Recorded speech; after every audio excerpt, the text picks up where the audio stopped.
আসসালামু আলাইকুম রহমতুল্লাহ। আমরা প্রতিনিয়ত ঘুম যাই। ঘুম যাওয়ার আগে কিছু কাজ রয়েছে, আদব রয়েছে, দোয়া রয়েছে। সর্বপ্রথম আমরা অজু করব, তারপর বিছানা এসে বিছানাটাকে একটু ঝাড়ু দেব ছলা মোটা দিয়ে বা গামছা দিয়ে, যে কোনো কিছু দিয়ে। তারপর আমরা শুয়ে আয়াতুল কুরসি পড়ব। আয়াতুল কুরসি পড়ার ফজিলত হাদিস শরীফে আছে, যে ব্যক্তি ঘুমানোর আগে আয়াতুল কুরসি পড়ে আল্লাহ তাআলাকে তাকে এবং ঘরের সমস্ত আসবাবকে হেফাজত করবেন এবং সকাল পর্যন্ত শয়তান তার কাছে আসতে পারবে না। শোয়ার সময় আবার দোয়া পড়তে হবে। এই দোয়াটা হলো আল্লাহুম্মা বিসমিকা আমুতু ওয়া আহইয়া। শোয়ার সময় আবার আমরা ৩ বার ইস্তেগফার পড়ব।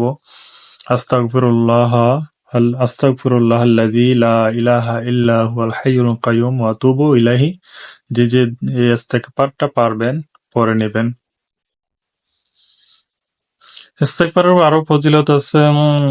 এক নম্বর ফজিলত হলো তিনি নবী করিম সাল্লাল্লাহু আলাইহি সাল্লামকে বলতে শুনেছেন, যে ব্যক্তি আস্তাগফিরুল্লাহ আল্লাযী লা ইলাহা ইল্লা হুয়াল হাইয়ুল কাইয়্যুম ওয়া আতুবু ইলাইহি পড়বে, আল্লাহ তাআলা তাকে ক্ষমা করে দিবেন, যদিও তার গুনাহ সমুদ্রের ফেনা পরিমাণ হোক না কেন।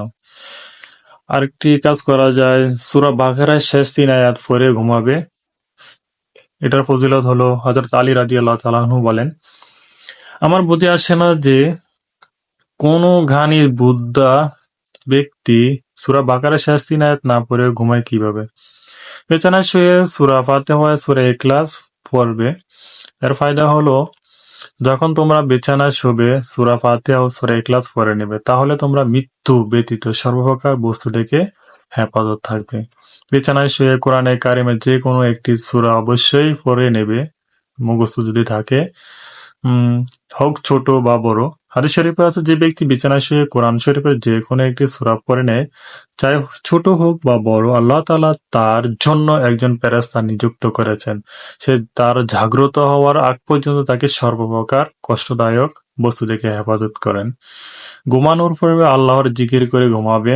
হাদিস শরীফে আছে, যখন মানুষ ঘুমানোর জন্য বিছানায় যায়, তখন তার সাথে সাথে একজন ফেরেশতা ও একজন শয়তান আসে। ফেরেশতা বলেন, হে আদম সন্তান, তোমরা চেষ্টা ভালো দ্বারা করো। আর শয়তান তাকে বলে, তোমার চেষ্টা মন্দ দ্বারা করো।